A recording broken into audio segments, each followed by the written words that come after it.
Assalamualaikum warahmatullahi wabarakatuh.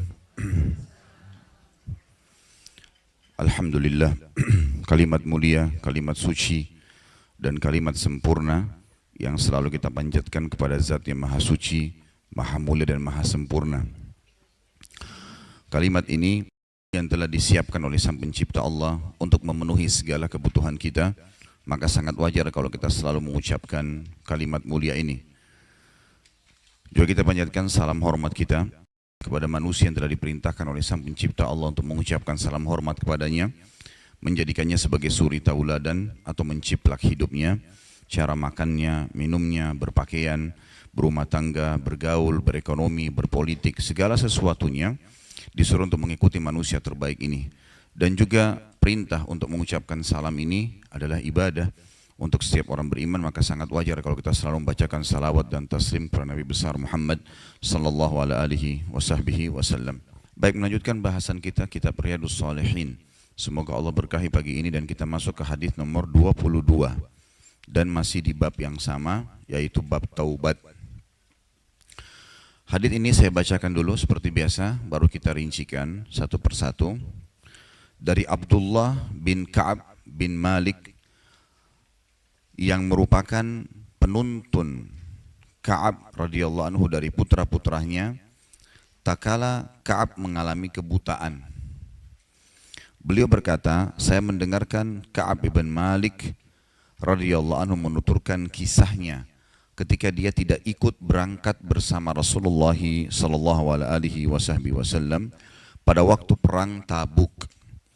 Ka'ab berkata, lam atakhallaf ar Rasulillah sallallahu alaihi wasallam fi ghazwatin gazaha qattun illa fi ghazwati Tabuk ghaira anni qad takhallaftu fi ghazwati Badr wa lam yu'atab ahadun takhallafa anhu innama kharaja Rasulullah sallallahu alaihi wasallam wal muslimun yuriduna 'ira Quraisyin hatta jama'a Allah Ta'ala bainahum wa baina aduwihim ala ghairi mi'ad.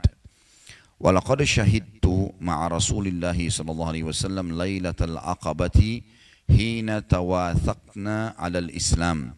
Wa ma uhibbu anna li biha mashhad badrin wa in kanat badrun adhkara fi an-nas minha. Wa kana min khabari hina takhallaftu an Rasulillah sallallahu alaihi wasallam fi ghazwati Tabuk أني لم أكن قط أقوى ولا أيسر مني حين تخلفت عنه في تلك الغزوة والله ما جمعت قبلها راحلتين قط حتى جمعتهما في تلك الغزوة ولم يكن رسول الله صلى الله عليه وسلم يريد غزوة إلا ورى بغيرها حتى كانت تلك الغزوة فغزاها رسول الله صلى الله عليه وسلم في حر شديد واستقبل سفرا بعيدا ومفازا واستقبل عددا كثيرا فجل للمسلمين أمرهم ليتأهبوا أهبة غزوهم فأخبرهم بوجههم الذي يريد والمسلمون مع رسول الله صلى الله عليه وسلم كثير ولا يجمعهم كتاب حافظ يريد بذلك الديوان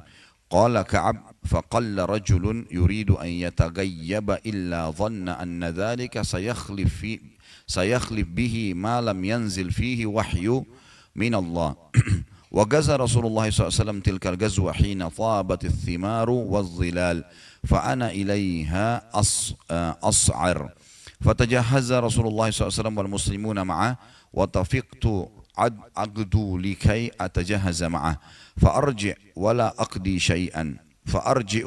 أقضي شيئا وأقول في نفسي أنا قادر على ذلك إذا أردت فلم يزل يتمادى بي حتى استمر بالناس الجد فأصبح رسول الله صلى الله عليه وسلم غاديا والمسلمون معه ولم أقضي من جهازي شيئا ثم غدوت فرجعت ولم أقضي شيئا فلم يزل يتماضى بي حتى أسرع وتفارط الغزو فهممت أن أرتحل فأدركهم فيا ليتني فعلت ثم لم يقدر ذلك لي فطفقت إذا خرجت في الناس بعد خروج رسول الله صلى الله عليه وسلم يحزنني أني لا أرى لي أسوة إلا رجلا مقموصا عليه في النفاق أو رجلا ممن عذر الله تعالى من الضعفاء ولم يذكرني رسول الله صلى الله عليه وسلم حتى بلغ تبوك.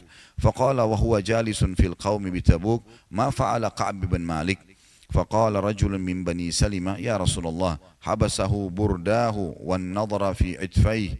فقال له معاذ بن جبل بئس ما قلت والله يا رسول الله ma alimna alaihi illa khaira. Jadi memang ini agak panjang hadisnya, diikuti saja bahasa Arabnya karena pelajarannya banyak sekali. Ini tentang perang Tabuk.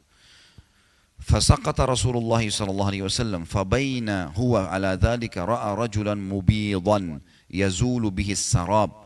Faqala Rasulullah sallallahu alaihi wasallam kun aba khaythamah. فإذا هو أبو خيثمة الأنصاري وهو الذي تصدق بصاع التمر حين لمزه المنافقون. قال كعب فلما بلغني أن رسول الله صلى الله عليه وسلم قد توجه قافلا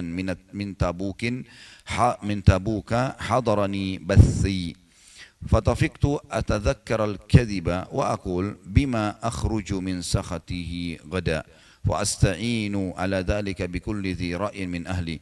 فلما قيل إن رسول الله صلى الله عليه وسلم قد أضل قادما زاح عني الباطل حتى عرفت أني لن أنجو منه بشيء أبدا فأجمعت صدقه.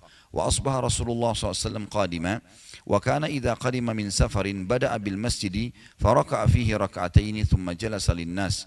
فلما فعل ذلك جاءه المخلفون يعتذرون إليه ويحلفون له وكانوا 89 رجلا فقبل منهم علانيتهم وبايعهم واستغفر لهم ووكل سرائرهم إلى الله تعالى حتى جئت. فلما سلمت تبسم المغضب ثم قال تعال. فجئت أمشي حتى جلست بين يدي فقال لي ما خلفك ألم تكن قد ابتعت ظهرك؟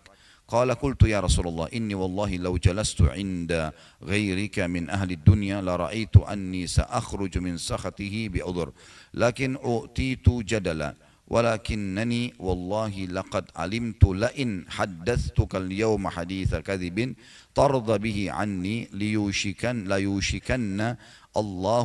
يوشكن الله يسخطك علي وإن حدثتك حديث صدق تجد علي فيه إني لأرجو فيه عقبى الله تعالى عقبى الله عز وجل والله ما كان لي من عذر والله ما كنت قد أقوى ولا أيسر مني حين تخلفت عنك. فقال رسول الله صلى الله عليه وسلم أما هذا فقد صدق فقم حتى يقضي الله فيك. وصار رجال من بني سلمة فاتبعوني فقالوا لي والله ما علمناك أذنبت ذنبا قبل هذا لقد أجزت في أن لا تكون اعتذرت إلى رسول الله صلى الله عليه وسلم بما اعتذر به المخلفون فقد كان كافيك ذنبك استغفار رسول الله صلى الله عليه وسلم لك. Tentu sampai sini Ibu sekalian perlu juga saya jelaskan ya. Kalau kita sedang membaca ayat Al-Quran ada pahalanya setiap huruf. Mendengarkan hadis juga ada pahalanya. Walaupun tidak sekelas dengan Al-Quran. Dan karena kita sedang belajar hadis, maka kita memang membaca. Di buku kita ini ada hadis cuma satu baris nanti. Ada hadis yang memang sampai sekian lembar. Dan memang hadis ini hadis yang paling panjang. Hadis ini hadis yang paling panjang dan memang dia sampai mencapai 2-3 lembar. Tetapi termasuk adab kepada Nabi SAW kita baca. Ya. Nanti insya Allah ibu-ibu akan ikuti terjemahannya. Saya lanjutkan. Qala fawallahi ma zalu yu'ayyibunani hatta aradtu an arja ila Rasulillah SAW fa'ukadziba nafsi. Thumma qultu lahum hal laqiya hadha ma'i min ahad? Qalu na'am laqiyahu ma'ahu rajulani. Qala mithla ma qulta wa qila lahuma mithlu ma qila lak.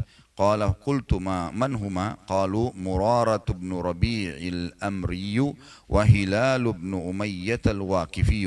قال فذكروا لي رجلين صالحين قد شهدا بدرا فيهما أسوة. قال فمضيت حين ذكرتهما لي. ونهى رسول الله صلى الله عليه وسلم عن كلامنا أيها الثلاثة من بين من تخلف عنه فاجتنبنا الناس، أو قال تغيروا لنا حتى تنقرت لي في نفس الأرض فما هي بالأرض التي أعرف، فلبثنا على ذلك 50 ليلة.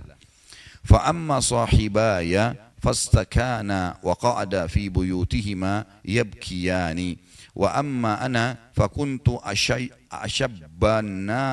أشب القوم وأجلدهم، فكنت أخرج فأشهد الصلاة مع المسلمين وأطوف في الأسواق ولا يكلمني أحد، وآتي رسول الله صلى الله عليه وسلم فأسلم عليه وهو في مجلسي بعد الصلاة، فأقول في نفسي هل حرك شفتيه برد السلام أم لا، ثم أصلي قريبا منه وأسارقه النظر، فإذا أقبلت على صلاة نظر إلي، وإذا التفت نحوه أعرض عني، حتى إذا طال ذلك علي من جفوة المسلمين مشيت حتى تسورت جدار حائط أبي قتادة وهو ابن عمي وأحب الناس إلي، فسلمت عليه فوالله ما رد علي السلام، فقلت له يا أبا قتادة أنشدك بالله هل تعلمني أحب الله ورسوله صلى الله عليه وسلم، فسكت، فعدت بناشدته فسكت، فعدت فناشدته فقال الله ورسوله أعلم، ففاضت عيناي وتوليت حتى تسورت الجدار، فبين أنا أمشي في سوق المدينة إذا تبطي من نبت أهل الشام مما قدم بالطعام يبيئه بالمدينة يقول من يدل على كعب بن مالك، فطفق الناس يشيرون له إلي حتى جاءني فدفع إلي كتابا من ملك غسان، وكنت كاتبا فقرأته فإذا فيه أما بعد فإنه قد بلغنا أن صاحبك قد جفاك ولم يجعلك الله بدار هوان ولا مضيعة، فالحق بنا نواسيك. فقلت حين قرأته وهذه أيضا من البلاء، فتيممت بها التنور فسجرتها حتى إذا مضت 40 من 50 واستلبث الوحي إذا رسول الله صلى الله عليه وسلم يأتيني، فقال إن رسول الله صلى الله عليه وسلم يأمرك أن تعتزل امرأتك، فقلت أطلقها أم ماذا أفعل، فقال لا بل اعتزلها فلا تقربنها، وأرسل إلى صاحبي بمثل ذلك، فقلت لامرأتي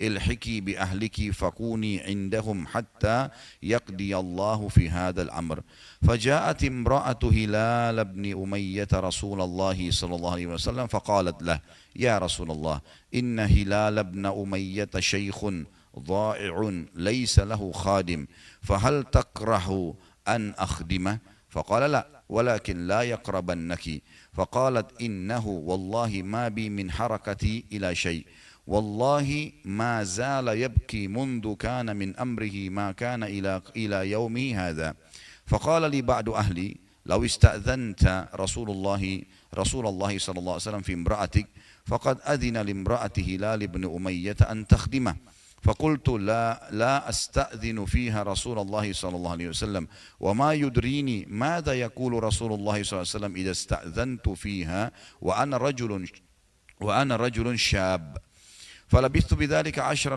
ليالي، فكمل لنا 50 ليلة من حين نهي عن كلامنا، ثم صليت صلاة الفجر صباح 50 ليلة على ظهر بيت من بيوتنا، فبين أنا جالس على الحال التي ذكر الله تعالى منا قد ضاقت علي نفسي وضاقت علي الأرض بما رحبت، سمعت صوت صارخ أوفى على سلع يقول بأعلى صوته يا كعب بن مالك أبشر، فحررت ساجدا وعرفت أنه قد جاء فرج، فآذن رسول الله صلى الله عليه وسلم ناس بتوبة الله تعالى علينا حين صلى صلاة الفجر، فذهب الناس يبشروننا، فذهب قبل صاحبي مبشرون وركض رجل إلي فرسا وسعى ساع من أسلم قبلي وأوفى على الجبل فكان الصوت أسرع من الفرس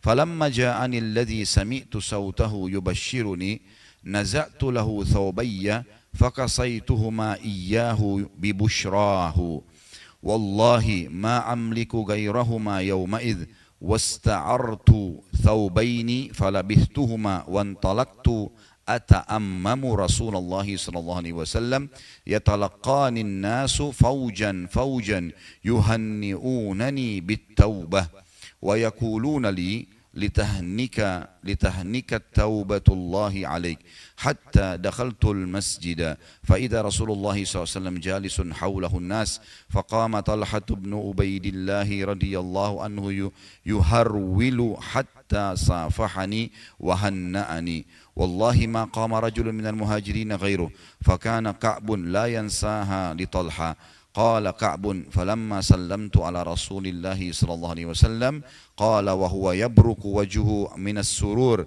أبشر بخير يوم مر عليك مذ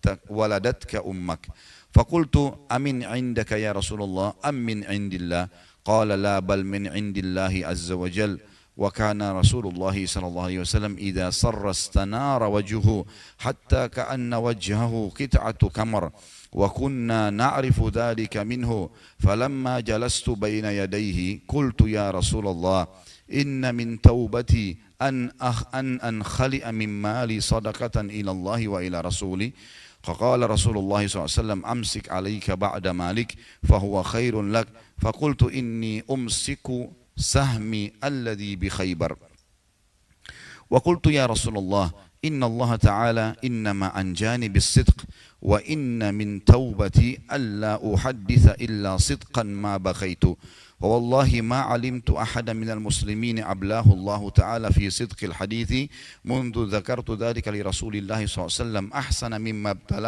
أحسن مما أبلاني الله تعالى والله ما تعمدت كذبة منذ قلت ذلك لرسول الله صلى الله عليه وسلم إلى يوم هذا وإني لأرجو أن يحفظني الله تعالى فيما بقي قال فأنزل الله تعالى لقد تاب الله على النبي والمهاجرين والأنصار الذين اتبعوه بساعة الأسرى حتى بلغ إنه بهم رؤوف رحيم وعلى الثلاثة الذين خلفوا حتى إذا ضاقت عليهم الأرض بما رحبت حتى بلغ اتقوا الله وكونوا مع الصادقين قال كعب والله ما أنعم الله علي من نعمة قط بعد إذ هداني الله للإسلام أعظم في نفسي من صدق رسول الله صلى الله عليه وسلم ألا أكون كذبته فأهلك كما هلك الذين كذبوا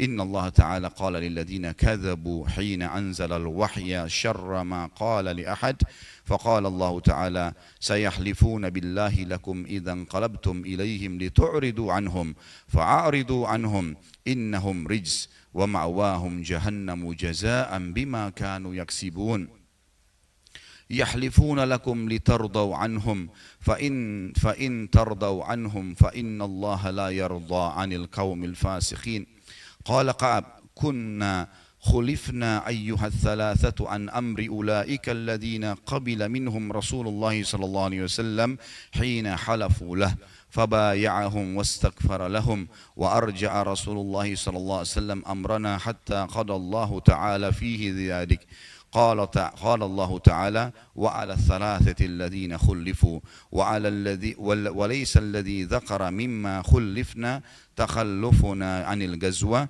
وإنما هو تخليفه إيانا وإرجاؤه أمرنا عمن حلف الله واعتذر إليه فقبل منه. Hadis yang mulia ini, ibu-ibu sekalian, adalah hadis yang sangat agung berbicara dalam bab taubat. Dan ulama hadis mengatakan tidak ada hadis yang seagung ini. Karena hadis ini adalah pengakuan seorang sahabat yang mulia, Ka'ab bin Malik radhiyallahu anhu, tentang bagaimana dia bertaubat dan bagaimana prosesnya. Saya bacakan terjemahannya.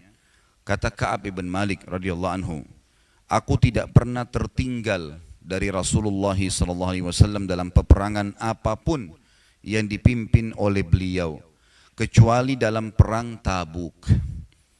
Dan Tabuk adalah sebuah lokasi yang sekarang masuk di negara Saudi, kurang lebih jaraknya dari Madinah 1000 km. Suatu hari Nabi SAW mengajak seluruh sahabat laki-laki untuk ikut, dan semuanya keluar kecuali orang-orang munafik, dan ada 3 orang beriman yang tidak sempat ikut. 3 orang ini salah satunya Ka'ab bin Malik, dan nanti kita sebutkan kenapa dia tidak ikut. Tabuk pada saat mau terjadi peperangan, ibu-ibu sekalian, ini lagi puncak-puncaknya panas, panas sekali. Jadi puncak-puncaknya panas, kan kalau di Madinah kita tarik sekarang, itu puncak panas bisa mencapai 55 derajat. Dari sisi lain, kalau musim panas lagi memuncak, maka semua perkebunan kurma akan menghasilkan hasil yang maksimal. Jadi sahabat sudah menghadapi panas, lalu pekerjaan utama mereka adalah perkebunan kurma. Dan puncaknya panen, mereka harus tinggalkan sebelum panen. Ini sebuah cobaan yang berat, apalagi harus berperang, jihad. Dan selama ini peperangan yang paling jauh yang mereka jalani adalah peperangan ini, perang Tabuk yang sampai mencapai 1000 km dari kota Madinah. Kata Ka'ab, aku tidak pernah tertinggal sama sekali dari Rasulullah SAW dalam peperangan-peperangan beliau, peperangan apapun yang dipimpin, kecuali perang Tabuk. Memang aku juga tertinggal dalam perang Badar, namun tidak ada seorang pun yang tertinggal waktu itu yang dicelah, sebab Rasulullah SAW dan kaum muslimin keluar untuk menghadang kafilah dagang Quraisy yang pulang dari Syam, hingga kemudian Allah mempertemukan mereka dengan musuh mereka tanpa rencana. Kita lanjutkan. Dan sebelumnya aku telah hadir bersama Rasulullah SAW pada malam Aqabah.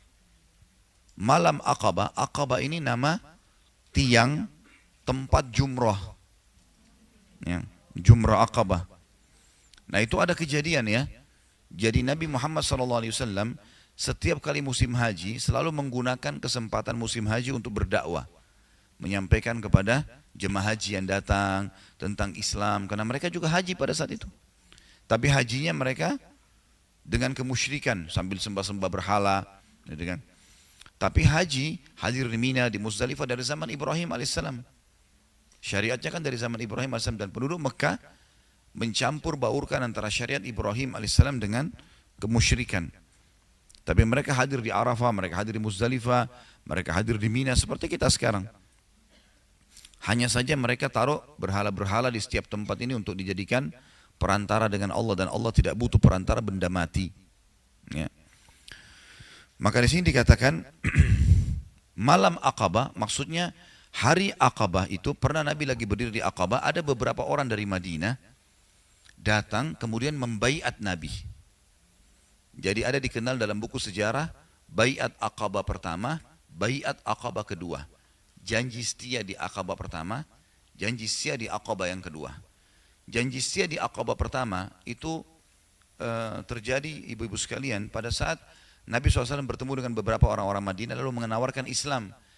Rupanya orang-orang Madinah ini, mereka tinggal di Madinah bersama dengan komunitas orang-orang Yahudi.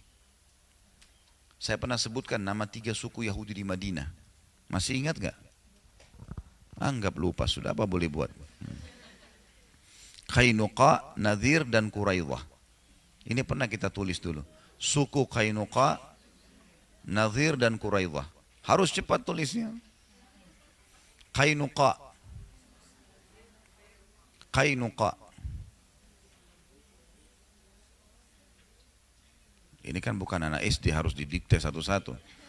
Qainuqa, kemudian Nadhir, dan Quraidah. Ya, 3 suku. Andai ada papan tulis, saya tuliskan gitu kan. Tapi yang jelas 3 nama suku ini. Nah ini 3 suku Yahudi sekarang ini ditulis dalam buku-buku sejarah Islam karena mereka penduduk Madinah pada saat itu. Dan kebanyakan orang-orang Yahudi sekarang keturunan dari mereka ini. Qainuqa, Nadhir, dan Quraidah. Mereka iya, Quraidah pakai dha ya. Jadi 3 suku ini itu mendominasi penduduk Madinah 50%. Jadi 50% penduduk Madinah waktu itu dari orang Yahudi 3 suku ini.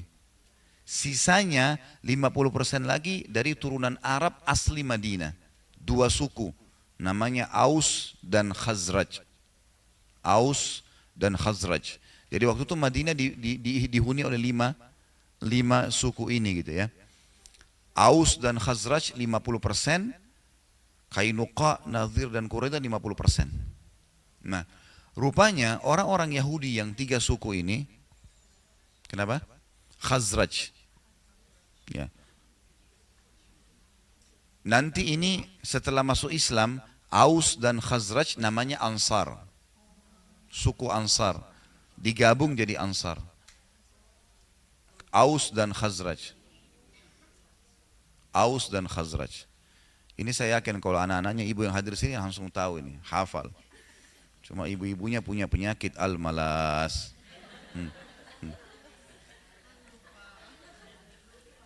Baik, ada penyakit baru, al-lupa ini. Baik, yang jelas orang-orang Yahudi yang 3 suku ini Bu, supaya mereka aman, dan ini selalu strateginya Yahudi sama. Mereka buat Aus dan Khazraj perang, dikacoin. Jadi suku Yahudi yang 3 ini ada yang membiayai Aus, ada yang membiayai Ansar, kasih senjata, suplai makanan, perang. Jadi kacau terus ini. Dan 3 suku Yahudi ini suka bilang kepada Aus dan Khazraj, nanti di kota ini akan keluar nabi terakhir. Di Madinah ini keluar nabi terakhir. Dan kami datang hijrah ke Madinah karena nunggu nabi itu. Dari dalam Taurat dan Injil disebutkan, tempat hijrahnya nabi terakhir itu kota yang bernama Yathrib. Yathrib itu nama lainnya kota Madinah. Dulu sebelum Islam. Tapi setelah Islam Nabi SAW ganti menjadi Madinah atau Taba atau Tayyibah.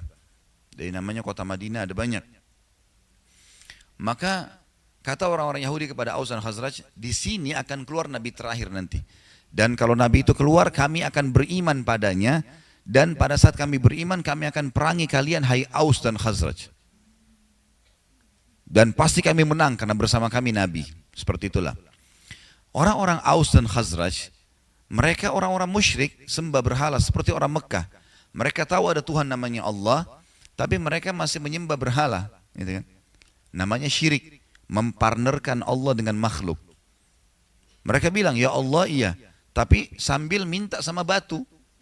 Ada patung di rumahnya, dianggap hai patung apa, dipanggil namanya dewa apa, mintalah kepada Allah, seperti itu. Atau minta langsung kepada patung. Ini Allah nggak butuh, nggak ada musyrikan. Seperti banyak orang sekarang yakin dengan jimat-jimat, dengan kuburan, benda mati semua. Seperti itulah kurang lebih. Maka orang-orang Ansar ikut haji, tapi mereka musyrik kan seperti orang Mekah. Waktu mereka bertemu dengan Nabi SAW di Aqabah, tempat jumrah yang pertama itu, kan ada Aqabah, ada Wusta, ada Sughra. Ya. Kita disuruh melontar besar, sedang, kecil. Tapi jangan bilang jumrah atau lontar setan, ya. Tidak ada setan di situ. Melontar bagian dari syariat, melontar batu. Cuma dulu kisahnya memang Ibrahim alaihissalam melempar batu di 3 titik itu, syaitan yang datang menggodanya pada saat dia mau menyembelih anaknya Ismail alaihissalam. Ini panjang lagi ceritanya kalau kita rentet ke sana. Yang jelas Aus dan Khazraj ini sering dengar itu. Yahudi bilang nanti akan keluar nabi terakhir, kami akan perang dengan kalian. Waktu mereka lagi tiba di Aqabah, mereka lihat Nabi lagi nyampein, saya utusan Allah, Allah menurunkan firman-Nya begini. Mereka duduk dengerin. Waktu mereka dengerin, mereka bilang satu sama yang lain, kayaknya ini orang yang Yahudi bilang nih. Sebelum Yahudi beriman, kita beriman duluan. Akhirnya berimanlah beberapa orang pada saat itu. Lalu mereka berikan janji setianya, namanya Baiat Aqabah pertama. Apa janji setianya? Mereka tidak berzina, mereka tidak bohong, apa-apa ya syariat yang sudah turun mereka jalankan. Pulanglah. Datang lagi baiat yang kedua, tahun depannya, musim haji yang setelahnya, datang lagi utusan yang lain. Utusan sekarang sudah berbeda.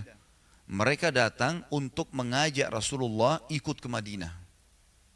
Ya Rasulullah, di Mekah Anda ditolak, kami terima Anda di Madinah. Namanya janji setia Aqabah yang kedua. Nah, pada saat itu di janji setia Aqabah yang kedua, karena mereka sudah mau mengajak Nabi hijrah, maka Nabi butuh kepastian. Kata Nabi SAW, utus 12 orang saja, pemimpin-pemimpin kalian temui saya di nanti malam, di sini. Karena kalau malam di Aqabah sudah nggak ada orang, sunyi. Mereka melontar di pagi hari sama siang hari. Malam mereka nggak melontar gitu. Maka yang terjadi, Nabi SAW janjian dengan 12 orang ini, salah satunya Ka'ab bin Malik. Yang sedang tokoh kita yang sedang menceritakan ini. Ya. Ka'ab bin Malik bilang, dan sebelumnya, maksudnya sebelum saya tinggalkan perang Tabuk, saya nggak ikut perang Tabuk ini, saya telah hadir bersama Rasulullah SAW pada malam Aqabah. Apa isinya malam Aqabah itu? Nabi SAW bilang, kalau kalian mau saya hijrah ke Madinah, pindah tinggalkan Mekah, syaratnya bela saya dan agama ini melebihi diri kalian sendiri dan harta kalian juga keluarga kalian. Siap nggak? Jangan sampai saya pergi ke sana terus kalian biarkan nanti. Kalau siap saya pergi. Maka mereka pun sepakat mengatakan, baik ya Rasulullah, kami membela Anda lebih dari diri kami, keluarga kami, istri anak kami pun Anda lebih kami dahulukan, harta kami semua kami siap berikan. Yang penting Anda datang ke Madinah, sebarkan Islam di Madinah. Gitu. Maka terjadilah kesepakatan malam Aqabah namanya. Nah, itu dianggap malam mulia, Bu ya. Kenapa? Karena kesepakatan yang mengubah sejarah dunia. Karena setelah itu Nabi akhirnya hijrah ke Madinah, kekuatan muslimin jadi kuat sampai merebut Mekah sampai tersebar seperti sekarang. Itu dianggap malam penentuan. Ka'ab di sini tidak sempat hadir perang Tabuk. Nanti dia jelaskan sama dia apa alasannya. Tapi dia bilang, sebelum saya tinggalkan Tabuk tidak sempat hadir, saya sempat hadir loh. Dia lagi cerita nih. Di malam Aqabah bersama Rasulullah SAW. Sewaktu kami bersumpah setia membela Islam. Ya jelas gitu lafadznya. Aku tidak ingin kehadiranku di malam itu digantikan dengan perang Badr. Artinya malam itu lebih aku cintai daripada hadir di perang Badr. Karena luar biasa setelah itu. Perang Badr pun terjadi setelah baiat itu. Karena janji setia itu, Nabi hijrah ke Madinah terjadilah perang Badr. Artinya ini lebih mulia. Kata dia, aku tidak ingin kehadiranku malam itu digantikan dengan perang Badr. Kalau disuruh pilih, aku tetap pilih malam itu. Gitu. Ya. Aku tetap memilih malam itu. Kemudian kata dia, meskipun perang Badr lebih dikenang di tengah orang-orang daripada baiat Aqabah. Orang lebih banyak kenal perang Badr, padahal sebenarnya perang Badr terjadi justru karena baiat itu. Walaupun saya tidak sempat hadir di perang Tabuk, tapi saya hadir loh di malam Aqabah, itu lebih saya suka daripada perang Badr, begitu bahasa dia. Dan di antara kisah hidupku adalah ketika aku tertinggal dari Rasulullah SAW di perang Tabuk. Artinya di antara kisah hidupku yang paling berpengaruh, gitu kan, dalam hidupku ini dan berbekas adalah pada saat aku tertinggal tidak ikut di perang Tabuk. Aku tidak pernah merasa lebih kuat dan lebih mampu daripada keadaanku ketika aku tertinggal dari beliau dalam perang itu. Maksudnya daripada saat itu aku tidak sedang sakit, aku tidak sedang miskin, lagi sehat, lagi kuat, dan belum ada. Dia mengatakan, aku tidak pernah merasakan lebih kuat dan lebih mampu sepanjang hidupku dibandingkan pada hari itu yang aku tidak sempat hadir perang. Artinya aku tidak punya uzur. Gak ada uzur ini. Tapi aku tidak hadir di Tabuk. Demi Allah, aku sebelumnya tidak pernah memiliki 2 kendaraan. Namun di perang itu aku memilikinya. Sebelum ini, aku cuma punya 1 kuda. Tapi pada saat itu ekonomiku lagi bagus, fisikku lagi sehat, sampai aku punya 2 ekor kuda.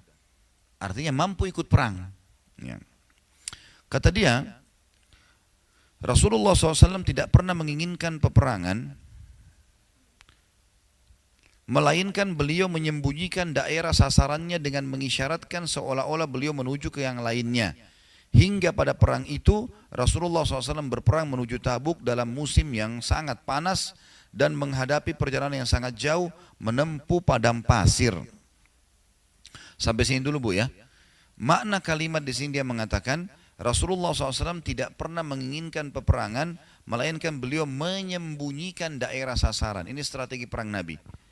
Jadi kalau Nabi SAW mau serang misalnya Mekah, nanti di peperangan Mekah juga begitu ya. Beliau jalan jauh, lawan arahnya. Jadi orang-orang tidak tahu kalau Nabi akan serang Mekah. Musuh tidak sempat siap. Juga kalau ada orang yang mau memata-matain, mereka tidak tahu.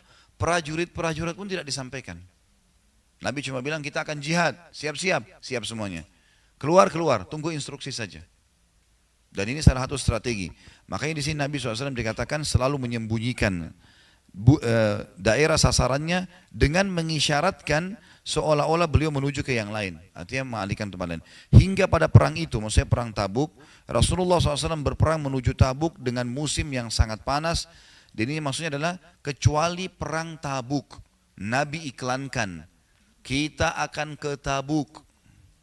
Peperangan yang lain semua Nabi sembunyikan, kecuali perang itu. Jadi jelas-jelas. Dan perlu ibu-ibu tahu, perang Tabuk adalah wilayah Tabuk waktu itu dikuasai oleh Romawi. Kekuatan Bizantium Romawi, kekuatan yang menguasai setengah dunia pada saat itu. Jadi Nabi dengan pasukan yang kecil sebenarnya, tapi mau menyerang ke sana, menunjukkan kekuatan kaum muslimin. Dan memang di perang Tabuk ini ibu-ibu sekalian, pada saat Nabi SAW tiba di sana, ya, itu Kaisar Romawi dengan para pendetanya bermusyawarah. Jumlah Nabi SAW tidak banyak, 1000 orang saja, sekian. Pada saat itu orang-orang Romawi tidak berani menghadapi Nabi. Karena setelah mereka musyawarah, para pendeta mengatakan kami tahu ini zaman keluarnya Nabi. Dan kalau betul dia Nabi, kita tidak akan pernah bisa menang. Lebih baik gak usah dihadapi. Maka Nabi SAW menunggu di wilayah Tabuk sebulan. Menguasai wilayah itu sebulan. Menunjukkan kekuatan muslimin baru pulang ke Madinah. Tentu di sini di kisah kita tidak diceritakan, ini saya sampaikan saja. Kemudian dikatakan di sini, pada saat itu sangat panas, maksudnya musim panas yang luar biasa, dan saya sudah jelaskan tadi di awal. Dan menghadapi perjalanan yang sangat jauh menempuh padang pasir, ada footnote nomor 47 di bawah. Yakni daratan yang sedikit airnya. Ia dinamakan mafazah atau tempat keselamatan. Adalah sebagai rasa optimisme dan harapan. Sebab sedikit sekali orang yang selamat dari padang pasir. Di antara Madinah dan Tabuk terdapat beberapa padang pasir. Jadi orang dulu itu kalau jalan di padang pasir, mereka sudah tahu lebih banyak persentase meninggalnya daripada hidupnya. Karena di padang pasir itu bisa kehilangan arah, bisa ada binatang buas, kehabisan air bisa mati. Kalau malam tidur tidak bisa terlindungi, padang pasir terbuka semuanya. Ya. Sementara antara Madinah sama Tabuk itu akan melalui beberapa padang pasir. Dan menghadapi jumlah pasukan yang sangat besar, karena jumlah Romawi waktu itu di Tabuk kurang lebih prajurit perangnya 250.000 orang. Pasukan Nabi SAW 1000 lebih saja. Beliau menjelaskan kepada kaum muslimin tentang urusan mereka yang sangat serius, agar mereka bersiap-siap dengan segala perbekalan mereka untuk menghadapi perang. Beliau menjelaskan kepada mereka arah mana yang hendak beliau tuju. Jadi satunya peperangan yang Nabi iklankan ke Tabuk, arah jalan kita jelas ke sana. Ya, ini adalah perang Tabuk saja. Orang-orang Islam yang bersama Rasulullah SAW sangat banyak dan mereka tidak didaftar dalam buku induk, maksudnya buku induk negara, maksudnya tidak dijumlah lagi, siapa saja mau ikut-ikut. Gitu. Ka'ab berkata, melanjutkan, maka hampir tidak ada orang yang ingin absen dari perang, semuanya ikut, ini kesempatan, gitu kan? Kecuali dia menduga bahwa hal itu tidak akan diketahui selama tidak ada wahyu dari Allah yang menjelaskan. Jadi yang tidak ikut hanya orang-orang yang mungkin menganggap wahyu tidak akan bongkar nih. Orang-orang munafik sengaja tidak ikut. Nanti ada sekitar 80 orang sekian yang tidak ikut. Ya. Rasulullah SAW berangkat pada perang itu ketika buah-buahan sedang masak dan pohon-pohon menjadi rindang. Artinya sudah sebentar lagi panen. Sampai orang-orang munafik mengatakan, hai muslimin, kalian mau pergi perang, ikut ke Tabuk, jaraknya jauh. Lagi panas, dan ini sebentar lagi panen. Siapa yang mau panen ini di kebun kalian? Digoda seperti itulah. Maka aku lebih cenderung kepadanya, maksudnya kepada panen kurma daripada peperangan, kata Ka'ab bin Malik. Rasulullah SAW dan kaum muslimin yang bersamanya sedang berkemas-kemas, dan aku pun segera pulang untuk bersiap-siap bersama beliau. Akhirnya aku berpikir untuk ikut perang. Tetapi setelah aku pulang, aku tidak melakukan apa-apa. Aku berkata dalam hati, aku bisa melakukannya kapan saja aku mau. Maksudnya tidak siapin kudanya, tidak siapin pedangnya, tidak siapin tombaknya, baju perang. Saya tidak persiapkan apa-apa, kata dia. Dan aku berkata, aku bisa melakukan kapan saja. Begitulah keenggangan terus menyergapku hingga orang-orang terus berbenah dengan serius. Maka pada pagi harinya Rasulullah SAW dan kaum muslimin yang bersamanya berangkat untuk perang. Sementara aku belum melakukan persiapan apa-apa. Tanpa sebab. Dia bilang begitu saya tiba-tiba terjadi. Kemudian aku beranjak, lalu aku kembali lagi tanpa melakukan apa-apa. Hal itu berlangsung terus saja padaku hingga mereka berangkat dengan segera dan aku tertinggal perang. Aku bertekad untuk berangkat menyusul mereka. Andai saja aku melakukan saat itu. Maksudnya, ini kan dia cerita setelah peperangan terjadi. Dia ceritain penyesalannya. Waktu itu sebenarnya aku sempat mau nyusul. Waktu Nabi sudah keluar dari Madinah, aku mau nyusul. Tapi aku tidak lakukan. Andai saja aku melakukannya. Namun, kemudian hal tersebut tidak ditakdirkan untukku. Maka ketika aku keluar ke tengah manusia, setelah keberangkatan Rasulullah SAW, aku merasa bersedih. Karena aku tidak melihat seorang panutan untukku. Putnot nomor 48 di bawah, yakni teladan atau orang sepertiku yang keberadaannya bisa sedikit meringankan kesedihanku. Jadi setelah pasukan jauh, si Ka'ab sudah tidak tahu di mana arah pasukan, maka dia bilang saya tiba-tiba jadi sedih.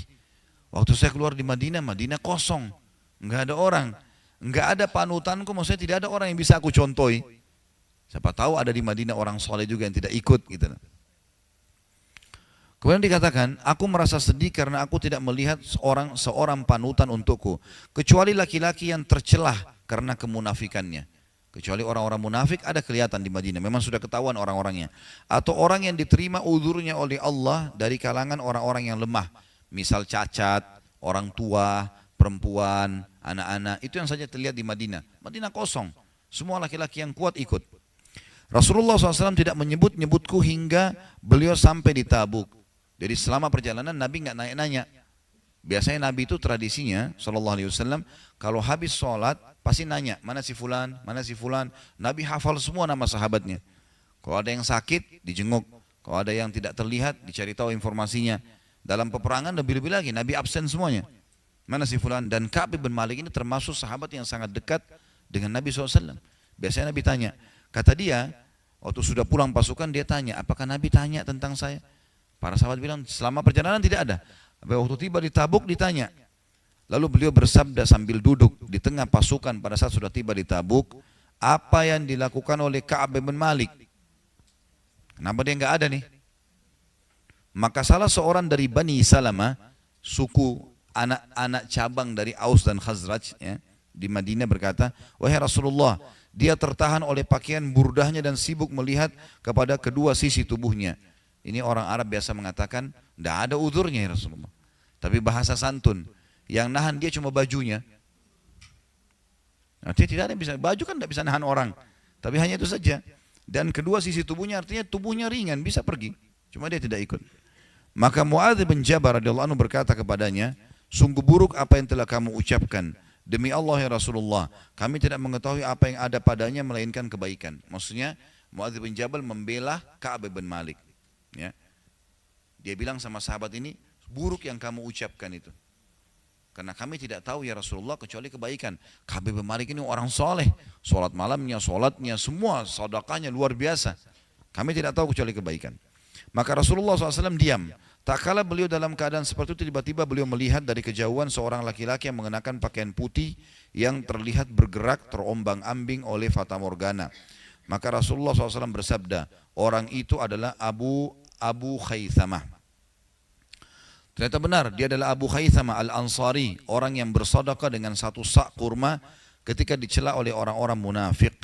Dan itu ada footnote nomor 50. Mereka menghina dan mencelanya dengan mengatakan Allah tidak memerlukan saknya orang ini. Sak itu timbangan kurma, takaran kurma. Satu sak kurang lebih 2,5 kilo. Jadi orang-orang dulu kalau mau bersedekah dia istilahkan saya sedekah 1 sak, 2 sak, 5 sak. Nabi SAW pernah hutang 20 sak kurma dari orang pendeta Yahudi, gitu kan? Jadi itu takaran mereka, takaran 1 sak. Jadi ternyata ada orang yang nyusul pasukan, berhasil sampai di Tabuk, namanya Abu Khaythamah.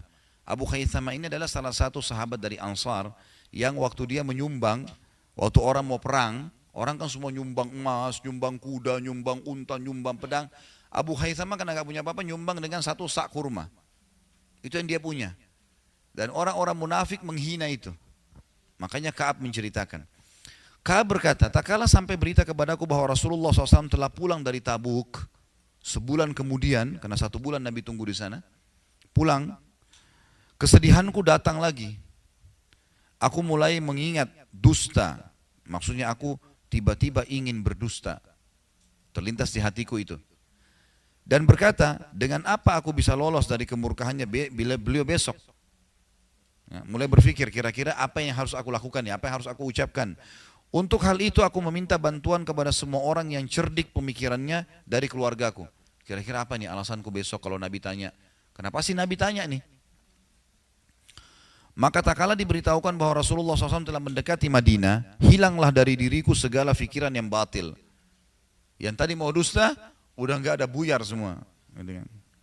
Hingga aku benar-benar mengetahui bahwa aku tidak akan selamat dari beliau dengan cara apapun selamanya. Maka aku bertekad untuk bersikap apa? Jujur pada beliau. Nanti akan kita ambil pelajaran diantaranya, jujur ini luar biasa hasilnya. Rasulullah SAW tiba pada keesokan harinya, dan biasanya apabila beliau pulang dari safar, ini hukum lain lagi. Beliau SAW memulai dengan masjid. Beliau melakukan sholat 2 rakaat, kemudian duduk di hadapan orang-orang. Jadi namanya sholat sunnah tiba safar. Ya. Setiap tiba safar, Nabi sebelum pulang ke rumah, ke masjid sholat 2 rakaat dulu. Jadi kayak kita tiba di bandara, mampir musola, sholat 2 rakaat. Niatnya dalam hati, sholat datang dari safar. Ya. Ini tradisi Nabi SAW. Ketika beliau melakukan demikian, orang-orang yang tidak ikut perang mendatangi beliau untuk menjelaskan uzurnya dan bersumpah kepada beliau. Mereka berjumlah kurang lebih 80 orang. Maka beliau menerima lahirnya mereka. Jadi orang-orang munafik pada datang, ya Rasulullah maafin kami betul-betul tidak bisa pergi karena ada yang bilang lupa, ada yang bilang istrinya sakit, ada yang bilang anaknya sakit, bohong semua ini. 80 orang munafik ini semuanya bohong. Maka Nabi SAW menerima lahir mereka. Maksudnya apa yang mereka ucapin saja. Membaiat mereka, mengatakan baiklah, selama kalian masih tetap muslim, dan memohon ampun untuk mereka, serta menyerahkan rahasia mereka kepada Allah. Hingga aku yang datang, kata Ka'ab. Tak kala aku mengucapkan salam, beliau tersenyum dengan senyuman orang yang sedang marah. Kemudian beliau berkata, kemarilah. Aku datang berjalan hingga aku duduk di hadapan beliau. Beliau berkata kepadaku, apa yang membuatmu tidak ikut serta berperang? Bukankah kamu telah membeli kendaraanmu? Ada tunggangan baru kamu. Kenapa enggak pakai berperang? Ka'ab berkata, aku berkata, wahai Rasulullah, sesungguhnya saya atau aku, lebih baik sebenarnya aku semua saja ya. Jadi karena sudah dipakai aku tadi sebelumnya, sesungguhnya aku demi Allah seandainya aku duduk di hadapan orang selain Anda dari penduduk dunia, pasti aku yakin bahwa aku akan lolos dari murkahnya dengan sebuah alasan.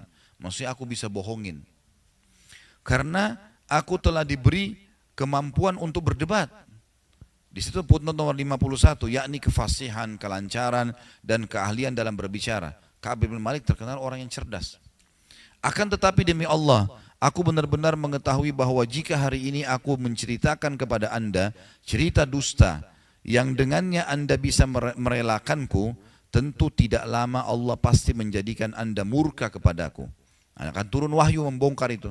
Dan betul nanti akan kita baca ada turun ayat membongkar itu. Dan apabila aku menceritakan kepada Anda dengan cerita yang jujur, pasti Anda murka kepadaku karenanya. Sesungguhnya dengan kejujuran ini, aku mengharap akibat yang baik dari Allah. Footnote nomor 52 di bawah, maksudnya akibat yang baik berupa diterimanya taubat aku oleh Allah dan keridhaan Rasulullah SAW kepadaku. Dan karena kejujurannya lah Allah benar-benar menerima taubatnya nanti. Demi Allah, aku tidak memiliki uzur. Jujur dia, ya Rasulullah tidak ada uzur. Sehat, kuat, harta ada.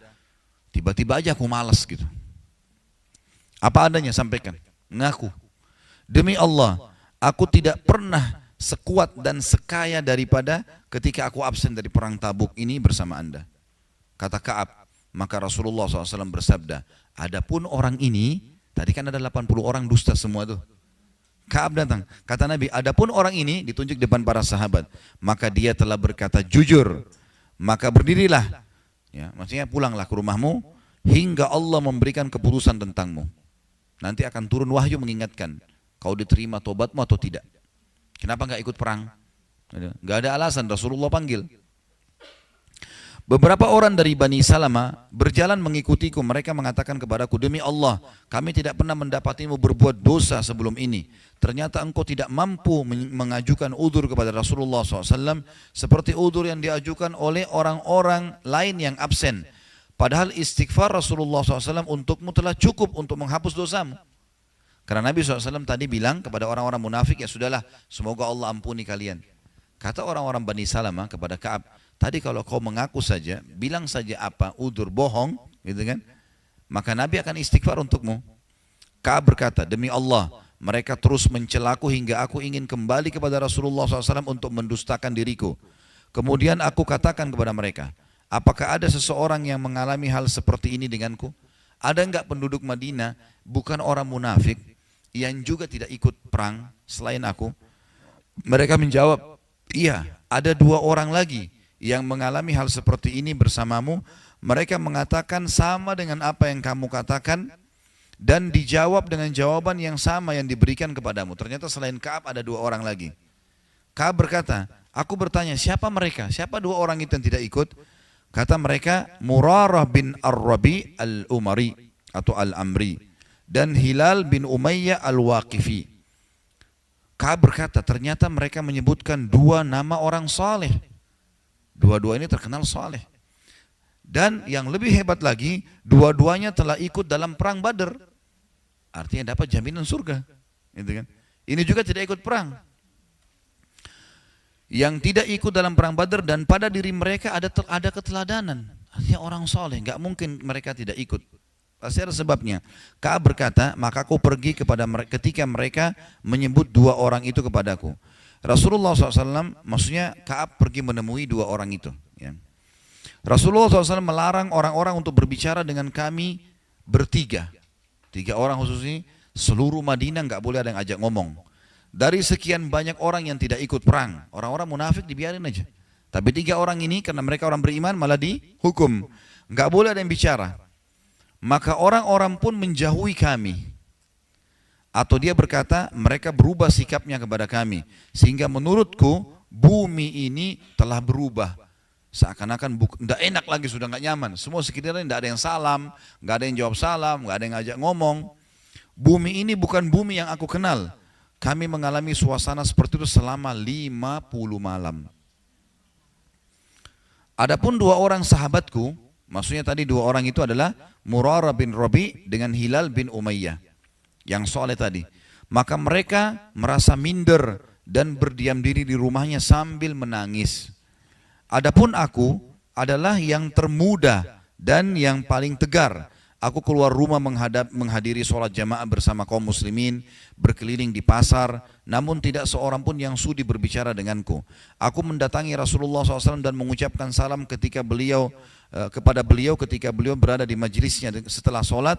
Maka aku berkata dalam hati, apakah beliau menggerakkan kedua bibirnya untuk menjawab salamku atau tidak? Jadi Ka'ab tidak dengar jawaban. Biasanya Nabi kalau disalam, Assalamualaikum, Nabi jawab, Waalaikumsalam, ada suara. Ini tidak ada jawaban dari Nabi.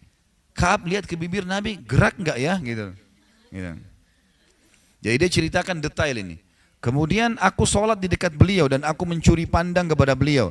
Dan apabila aku sudah mulai sholat, beliau memandangku. Jadi kalau Ka'ab lagi sholat, Nabi lihat. Tapi kalau lagi dia lihat karena Nabi, Nabi buang muka. Apabila aku menoleh kepada beliau, maka beliau memalingkan wajahnya dariku. Hingga ketika isolasi, yang ini maksudnya mungkin lebih tepatnya pemboikotan ya. Isolasi berarti dilakban. Ketika pemboikotan kaum muslimin terhadapku telah berlangsung lama, aku berjalan hingga aku memanjat tembok kebun Abu Qatadah. Dia adalah putra pamanku. Jadi waktu itu ada perkebunan Abu Qatadah, kurma. Maka karena tidak boleh masuk dari pintu utama, Abu Qatadah nggak mau temuin Ka'ab. Nggak ada orang Madinah mau ajak ngomong nih. Dia bilang saya masuk secara paksa, manjat dari temboknya. Karena ini sepupunya, ya, sepupunya sendiri. Dia adalah putra pamanku dan orang yang paling aku cintai. Sahabat dekat, selain sepupu, sahabat dekat. Aku mengucapkan salam kepadanya, tapi demi Allah dia tidak menjawab salamku. Maka aku berkata kepadanya, wahai Abu Qatadah, aku bertanya kepadamu dengan nama Allah, apakah engkau mengetahui bahwasanya aku mencintai Allah dan Rasulnya? Maksudnya, bukankah kau tahu aku sebenarnya orang mukmin? Gitu kan? Maka dia diam, tetap nggak mau jawab. Lalu aku ulangi lagi dan aku bertanya kepadanya dengan bersumpah, namun dia tetap diam. Kemudian aku ulangi lagi, aku bertanya kepadanya dengan bersumpah, maka dia berkata, Allah dan Rasulnya lebih tahu. Ya. Maka kedua mataku pun berlinang air mata. Aku pun segera berbalik, pergi hingga aku memanjat tembok. Jadi nggak lewat pintu utama, karena tadi tidak disuruh masuk. Tak kala aku berjalan di pasar Madinah, tiba-tiba seorang petani dari petani penduduk Syam yang datang untuk menjual makanan di Madinah berkata, siapa yang bisa menunjukkanku ya, Ka'ab bin Malik? Jadi ada orang dari negeri Syam datang bawa surat. Tak kala aku berjalan di Madinah, di pasar Madinah, tiba-tiba seorang petani dari petani penduduk Syam yang datang untuk menjual makanan di Madinah berkata, siapa yang bisa menunjukkan kepada Ka'ab bin Malik? Maka orang-orang langsung menunjukkannya kepadaku. Hingga dia mendatangiku lalu menyodorkan kepadaku sepucuk surat dari Raja Ghassan. Raja Ghassan ini adalah raja Arab tapi kafir. Rupanya sampai keluar Madinah ini terdengar ada 3 orang yang tidak ikut perang, gitu kan, dan diboikot. Tapi karena di antara 3 orang tadi Ka'ab ini yang paling tegar, tetap interaksi sama orang. Kalau tadi si Murarah sama si Hilal itu sembunyi di rumah, nangis saja terus tiap hari. Sholatnya pun mereka sholat di rumah, gitu kan. Maka Raja Ghassan ini dia tahu ini Ka'ab bin Malik punya kedudukan. Dia fasih dalam berbicara, berani dalam berperang, orangnya juga suka berkorban. Maka suratnya isinya begini, dan aku adalah orang yang paling pandai menulis dan membaca pada saat itu. Maka aku baca surat itu, ternyata isinya amma ba'd, maksudnya setelah ini ya. Sesungguhnya telah sampai kepada kami bahwa sahabatmu, maksudnya Rasulullah SAW, telah mencampakkanmu. Padahal Allah tidak menjadikanmu berada di negeri hina dan tersia-sia. Bergabunglah bersama kami, kami akan menyantunimu. Gabung sama kami, sudah kafir aja. Gitu lah. Ketika aku membacanya, aku berkata, ini juga bagian dari cobaan. Maka aku menuju ke tungku api untuk bakar roti pada saat itu. Ada putun nomor 54, yakni tungku tempat membuat roti. Dan membakar surat tadi. Ini lagi ada masalah, ini tawarin lagi yang lain. Gitu kan. Biasanya orang gitu, habis berzina dia ketakutan tuh. Ada lagi orang telepon, ajak lagi zina lain. Solusinya apa? Matiin teleponnya. Ini dibakar suratnya, ini ngajak masalah baru ini. Kemudian hingga tak kala telah berlalu 40 hari dari 50 hari dan wahyu tidak kunjung turun juga, utusan Rasulullah SAW mendatangi lalu dia berkata, jadi sudah 40 hari wahyu nggak turun. Biasanya ada kasus baru terjadi hari ini, siang sudah turun wahyu. Kadang-kadang waktu itu juga, kadang-kadang sehari. Ya maksimal mungkin berapa hari sudah turun wahyu. Ini sudah 40 hari nggak ada wahyu dari langit. Jadi tidak ada pemberitahuan, gitu kan? Maka datang perintah baru dari Nabi apa? Ini lebih berat lagi. Utusan Nabi datang, sesungguhnya Rasulullah memerintahkanmu agar kau menjauhi istrimu. Nggak boleh berhubungan badan. Jauhi istrimu. Ini. Aku berkata, apakah aku harus menceraikannya atau apa yang harus aku perbuat? Perintah maksudnya jauhi ini suruh ceraikan atau hanya tidak boleh sentuh? Maka dia berkata utusan Rasulullah, tidak cerai, tapi jauhi dia dan jangan mendekatinya. Orang Arab menggunakan bahasa santun, jangan dekati, maksudnya jangan gauli, ya. Dan beliau mengutus kepada kedua sahabatku juga pesan yang serupa. 2 orang tadi yang itu juga nggak boleh sentuh istrinya juga, gitu kan. Dikatakan di sini, maka aku katakan kepada istriku, pulanglah ke rumah keluargamu, tinggallah bersama mereka hingga Allah memutuskan perkara ini. Jadi lihat bagaimana ikhlasnya Ka'ab menerima ini. Dia tahu dia salah, tapi dia sabarin, udah hukuman apapun saya sedia. Maka istri Hilal bin Umayyah, siapa Hilal ini? Salah satu tadi dari 3 orang itu. Ada 1 orang namanya Hilal, yang nangis saja di rumahnya. Maka istri Hilal datang kepada Rasulullah SAW dan berkata kepada beliau, wahai Rasulullah, sesungguhnya Hilal bin Umayyah, suamiku ini yang sedang diboikot nih, adalah orang tua yang tidak bisa melayani dirinya sendiri. Dan dia tidak memiliki pembantu, apakah anda keberatan bila aku melayaninya? makannya, minumnya, cuci bajunya, tetap bisa enggak? Beliau mengatakan tidak keberatan. Tapi jangan sampai dia mendekatimu. Enggak boleh sentuhan. Hukum begitu pada saat itu, enggak boleh. Maka dia berkata, demi Allah, sesungguhnya tidak ada lagi padanya keinginan kepada apapun. Kata istrinya Hilal tadi, ya Rasulullah, Hilal sudah enggak butuh biologis. Sudah sangat tua. Dan demi Allah, dia terus-menerus menangis semenjak hari itu hingga hari ini. Maka sebagian keluargaku berkata kepadaku, bagaimana kalau engkau juga meminta izin? Maksudnya kembali kepada Ka'ab bin Malik. Waktu ternyata Nabi izinkan istrinya Hilal tetap melayani, ya kan? Maka sebagian keluarga Ka'ab datang berkata kepada Ka'ab, bagaimana kalau kau juga meminta izin kepada Rasulullah tentang istrimu, supaya istrimu juga tetap bisa melayanimu. Jangan suruh pulang ke rumah orang tuanya. Karena beliau telah mengizinkan istri Hilal bin Umayyah untuk melayaninya. Maka aku menjawab, aku tidak akan meminta izin kepada Rasulullah SAW tentang istriku. Siapa yang tahu apa yang akan dikatakan oleh Rasulullah SAW jika aku meminta izin kepada beliau tentang istriku. Karena aku adalah laki-laki yang masih muda, maka aku tetap menjalani hidup seperti ini selama 10 malam hingga genaplah bagi kami 50 malam semenjak diberlakukan larangan berbicara dengan kami. Kemudian aku sholat subuh pada pagi hari yang ke-50 di atas atap salah satu rumah kami, maksudnya rumah penduduk Madinah, ketika aku sedang duduk dalam keadaan yang telah disebutkan oleh Allah Ta'ala tentang kami, sementara maksudnya duduk dalam kondisi jiwaku tertekan, gak ada yang ajak ngomong, 50 hari diboikot. Sementara jiwaku yang terasa sempit dan bumi pun telah menjadi sempit bagiku, padahal bumi itu luas. Tiba-tiba aku mendengar suara orang yang berteriak dengan suara keras dari atas gunung Sala. Dan gunung Sala ini, ya, itu adalah salah satu gunung di Madinah untuk menyampaikan iklan, informasi. Karena gunungnya bukit lah ya, bukan gunung, bukit yang bisa orang muda naik dan suaranya lebih terdengar pada saat teriak dari situ. Dia berteriak dengan suaranya yang paling keras, wahai Ka'ab bin Malik, bergembiralah. Maka aku langsung menyungkur sujud. Dan aku tahu bahwa jalan keluar telah datang. Maka Rasulullah SAW mengumumkan bahwa Allah yang maha tinggi dan maha suci menerima taubat kami ketika beliau selesai sholat subuh. Sehingga orang-orang pun berhamburan memberikan kabar gembira kepada kami. Kepada kedua sahabatku pun telah ada orang-orang yang memberikan kabar gembira. Ada seseorang yang menunggangi kuda dengan kencang menujuku, dan ada lagi dari Bani Aslam yang lari menujuku. Dia naik ke atas gunung dan suara itu lebih cepat daripada kuda, maksudnya sampai kepadaku. Tak kala orang yang aku dengar suaranya datang kepadaku untuk memberikan kabar gembira, aku langsung melepas 2 pakaianku untuknya. Jadi kasih hadiah, karena orang ini bawa berita gembira. Dan ini termasuk sunnah Rasulullah ya, kalau ada yang sampaikan berita gembira kita titipin hadiah.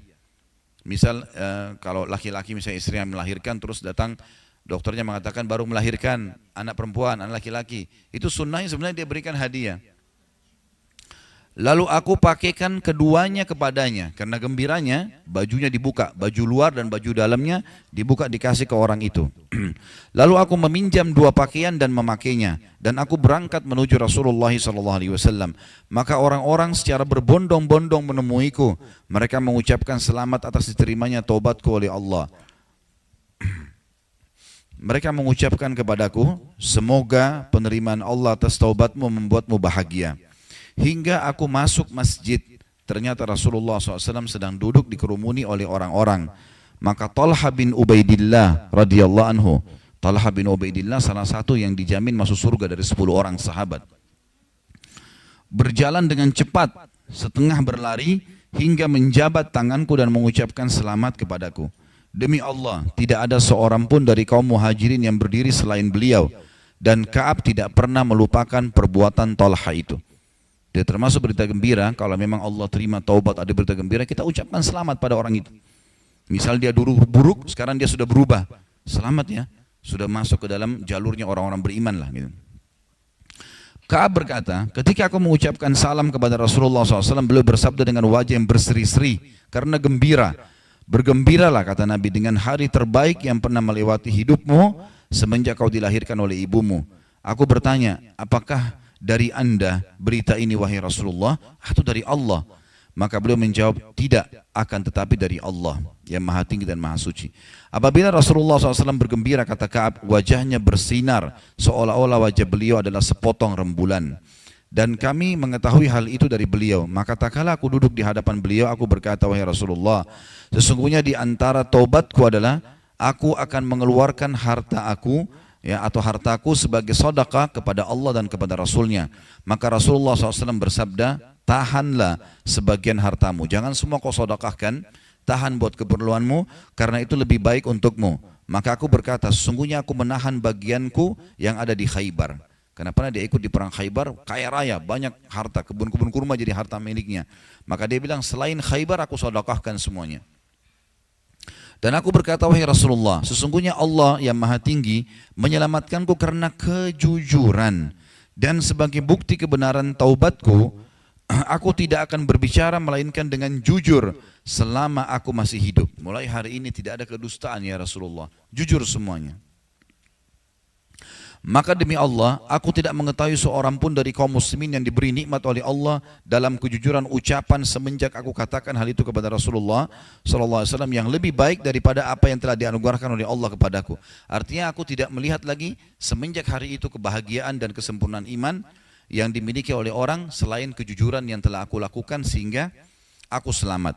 Demi Allah, aku tidak pernah menyengaja sesekalipun untuk berdusta. Aku tidak pernah sengaja sekalipun untuk berdusta semenjak hal tersebut aku katakan kepada Rasulullah SAW sampai hari ini. Dan aku benar-benar berharap kepada Allah yang maha tinggi agar menjagaku dalam sisa hidupku. Ka'ab berkata, maka Allah menurunkan firman-Nya, surah At-Taubah 117 sampai 119. 117 sampai 119 yang bunyinya, sesungguhnya Allah telah menerima taubat Nabi. Ya, jadi waktu Nabi minta agar hamba-hambanya dimaafkan, ya, sahabat-sahabatnya, maka Allah terima. Orang-orang muhajirin dan orang-orang ansar yang mengikuti Nabi dalam masa kesulitan, semua Allah maafkan kesalahannya.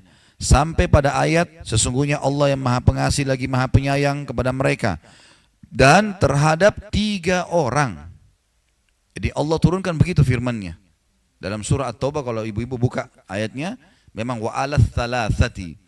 Dan terhadap 3 orang termasuk Ka'ab bin Malik, di ayat ini turun kepada mereka yang ditangguhkan penerimaan taubat mereka hingga apabila bumi telah menjadi sempit bagi mereka padahal bumi itu luas, sampai pada ayat bertakwalah kepada Allah dan hendaklah kalian bersama dengan orang-orang yang jujur.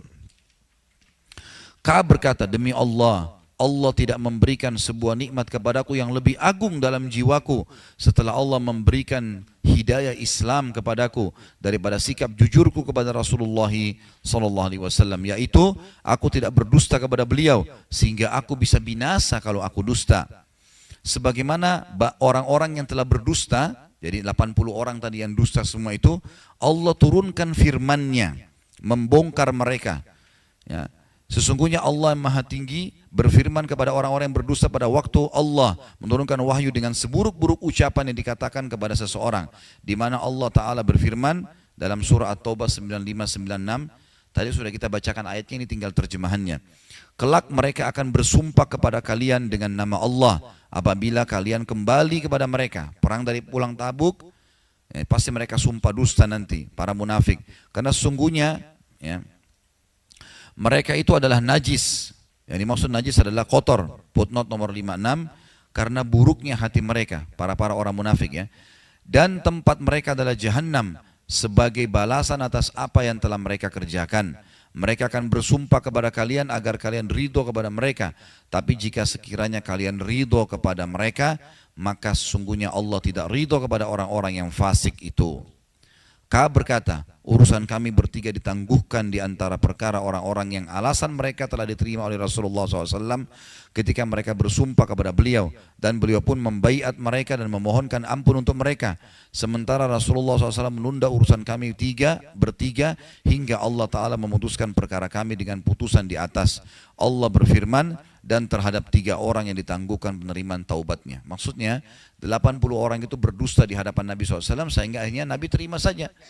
Ternyata ayat Al-Quran datang menghardik mereka, 80 orang itu. Dan kami ditangguhkan karena kami mengaku jujur, tidak ada udzur. gitu kan? Tapi Allah justru memuji dengan firman-Nya. Surah At-Taubah 117 tadi.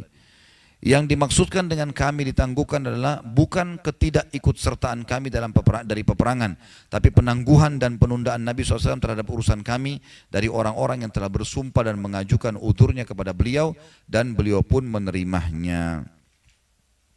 Saya akan sebutkan di sini ada tambahan riwayat ya. Dalam satu riwayat, masih lanjutan bahasan kita, anna Nabiya sallallahu alaihi wasallam kharaja fi ghazwati Tabukin yaumal khamis wa kana yuhibbu an yakhruja yaumal khamis. Bahwasanya Nabi SAW berangkat dalam perang Tabuk pada hari Kamis, dan beliau paling suka kalau safar di hari Kamis. Ya. Dan dalam riwayat lain disebutkan wa kana la yakdumu min safarin illa naharan fid duha. فَإِذَا قَدِمَ بَدَأَ بِالْمَسْجِدِ فَصَلَّ فِيهِ رَكْعَتَيْنِ ثُمَّ جَلَسَ فِيهِ. Beliau tidak tiba dari safar melainkan pada waktu siang. Ya, Nabi SAW suka safar hari Kamis. Kalau datang pun pulang selalu pilih tibanya di kota Madinah itu siang hari. Ya, di siang hari. Beliau memulai dengan masjid terlebih dahulu. Beliau sholat 2 rakaat kemudian duduk di dalamnya. Baik. Ini hadis kita yang panjang dan mulia menceritakan atau cerita tentang seorang sahabat yang mulia pula, bagaimana proses taubatnya dia. Sekarang pelajaran-pelajarannya Bu ya, yang bisa kita ambil. Pelajaran yang pertama yang kita bisa ambil adalah ada peperangan semasa hidup Nabi SAW. Ada peperangan semasa hidup Nabi SAW. Dan kaum muslimin tidak boleh lalai dari ini. Tidak boleh lalai. Bahwasanya memang diperlukan peperangan pada saat dibutuhkan untuk membela kaum muslimin. Kebanyakan sekarang kaum muslimin karena lalai, jadi walaupun saudaranya pun dibantai kayak di Myanmar, ya, di Palestina, mereka banyak tidak bergerak karena mereka lupa kalau ada peperangan dalam Islam dan bagian dari syariat. Itu dicontohkan oleh Nabi SAW. Dan di sini disebutkan dua peperangan Nabi, Tabuk dan perang Badr, sudah kita jelaskan tadi. Pelajaran yang kedua adalah yang bisa diambil bagaimana seorang Ka'ab bin Malik radhiyallahu anhu mendahulukan kejujuran dalam menyampaikan alasan tidak ikut perang, atau kejujuran ya, dalam menyampaikan alasan kenapa tidak melakukan satu perbuatan. Jadi apa adanya? Kenapa tidak datang semalam di rumah saya? Saya ketiduran. Saya entah kenapa semalam itu sebenarnya tidak ada halangan, tapi saya kayak malas sekali untuk keluar rumah. Apa adanya? Tidak usah karena takut orang ini marah, kemudian kita bohong. Panjang lebar hadis ini semua menceritakan hasil kejujurannya Ka'ab. Dan dia bilang sendiri, sempat terlintas di hati saya bohong. Sempat terlintas. Tapi saya yakin kalau saya bohong, maka yang terjadi adalah pasti akan dibongkar oleh Allah. Bohong itu Bu hanya memberikan ketenangan di saat itu. Tapi seminggu kemudian, sebulan kemudian kebongkar tuh. Dan kalau kebongkar memalukan. Apa adanya. Suaminya pulang ke rumah, kenapa enggak masak? Tadi saya malas sekali. Ya. Tapi bisa enggak? Ya, apa ada? Kalau memang betul malas ya. Tadi enggak tahu kenapa saya malas sekali. Tapi bisa enggak izinkan saya sekarang kalau saya mau masak? Bisa. Misal. Ya, apa adanya? Enggak usah bilang, oh tadi ada tamu datang, enggak ada tamu. Bohong. Untuk apa bohong ini? Contoh saja kepada hal-hal yang sepele atau apa saja. Banyak orang tua bohong sama anaknya. Kenapa mama ini enggak bangunin aku tadi? Oh ya mama juga ketiduran, padahal sebenarnya tidak. Atau apalah ya. Jadi nggak usah bohong, apa adanya. Ajarkan kejujuran buat diri kita karena Allah mengawasi, dan juga buat orang lingkungan kita. Apa adanya, sampaikan apa adanya. Biarkan orang mengetahui kalau orang ini, kalau dia ngomong nggak ada yang perlu diragukan. Salah ya benar. Itu pelajaran yang penting. Jadi tadi di sini bagaimana kejujuran Ka'ab bin Malik. Tentu kalau kita tambahkan di sini poin ketiga, manfaat ketiga adalah pentingnya jujur dalam kehidupan seorang muslim. Pentingnya kejujuran dalam kehidupan seorang muslim. Ya. Dan banyak sekali hadis yang berhubungan dengan masalah kejujuran ini. Seperti kata Nabi SAW, lazimi kejujuran walaupun di depan mata kalian kehancuran. Kita anggap ini kalau kita jujur gagal, gak ada masalah. Biarin aja. Pasti Allah akan berikan jalan keluar. Dan jauhi dusta walaupun depan mata kalian keberhasilan. Karena pasti gagal. Ini mobilnya bu, yang mau dijual pernah tabrakan nggak? Oh nggak pernah. Padahal sudah 10 kali tabrakan. Alasannya supaya laku. Pasti pembelinya pergi nggak jadi beli tuh. Oh pernah tabrakan. Sisi kanan mobil, tapi saya sudah masukin bengkel, silakan dicek. Jujur apa adanya, laku tuh mobilnya. Jujur adalah kata kunci semuanya. Ya. Kemudian di sini juga dikatakan, ya, atau faedah yang ketiga yang kita bisa ambil, faedah yang keempat ya. Sebenarnya tadi yang ketiga sama kedua itu sama. Cuma saya bilang kalau kita mau tulis poin ketiga, bisa kita tulis. Baiklah, yang keempat. Di sini fadilah jihad, fadilah berjihad di jalan Allah. Dan mendahulukan jihad daripada urusan dunia. Di sini kita lihat ambil pelajaran dari kasus di Madinah waktu itu lagi panas-panasnya, sebentar lagi panen kurma dan itu adalah pekerjaan utama penduduk Madinah. Mereka tinggalkan dan mereka pergi berjihad di jalan Allah.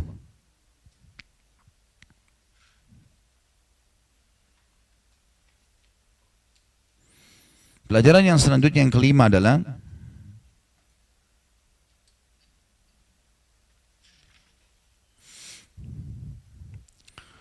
Allah subhanahu wa ta'ala akan memberikan dukungannya kepada orang-orang mukmin.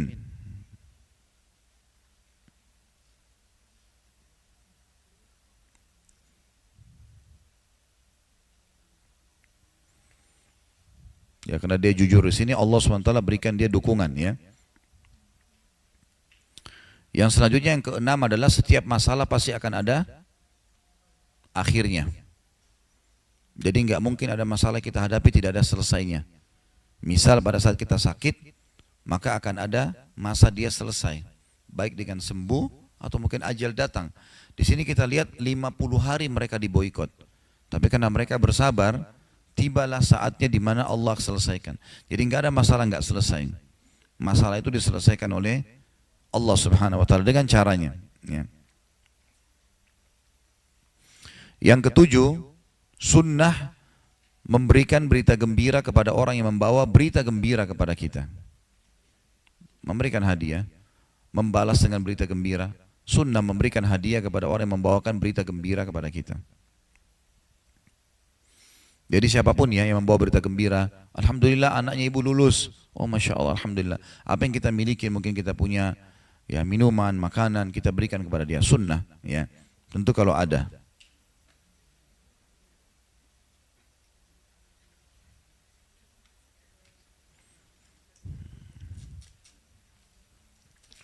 Kemudian yang kedelapan adalah sunnah safar di hari Kamis.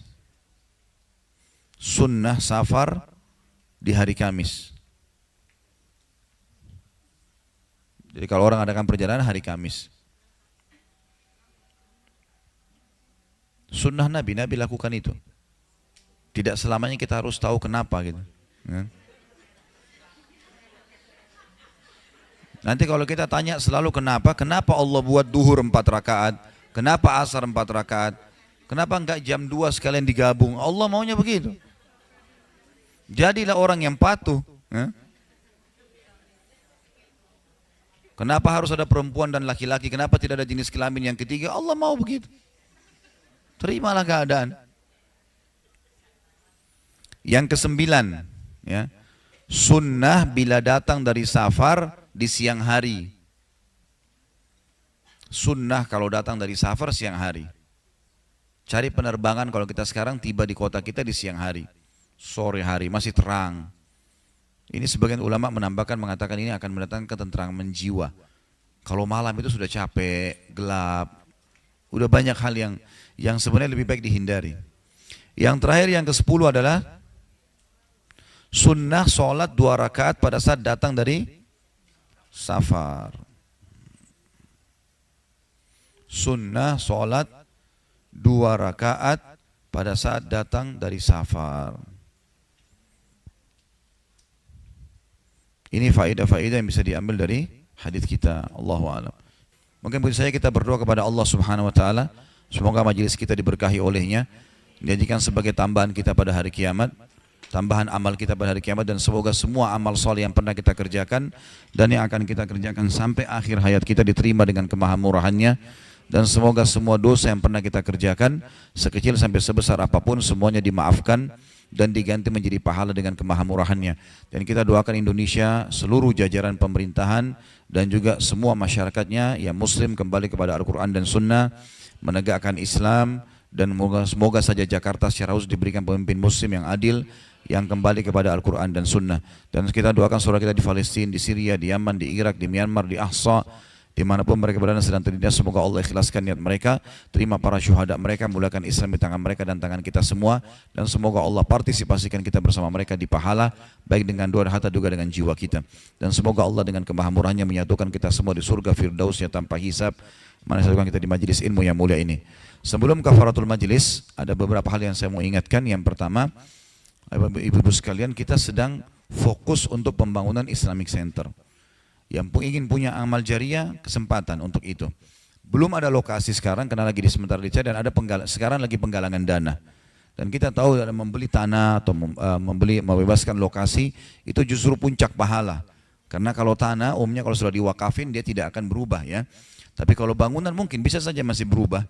Mungkin satu waktu roboh bisa diganti. Ini kesempatan untuk amal jariah. Nanti di atasnya ada dibangun masjid besar, masjid jami' tujuannya untuk itu, yang cukup untuk sekian banyak orang gitu. Kemudian juga kita akan bangun kampus 2 program. Pertama strata S1, itu anak-anak yang tamat SMA. Ya, ini insya Allah juga kita usahakan gratis tentunya.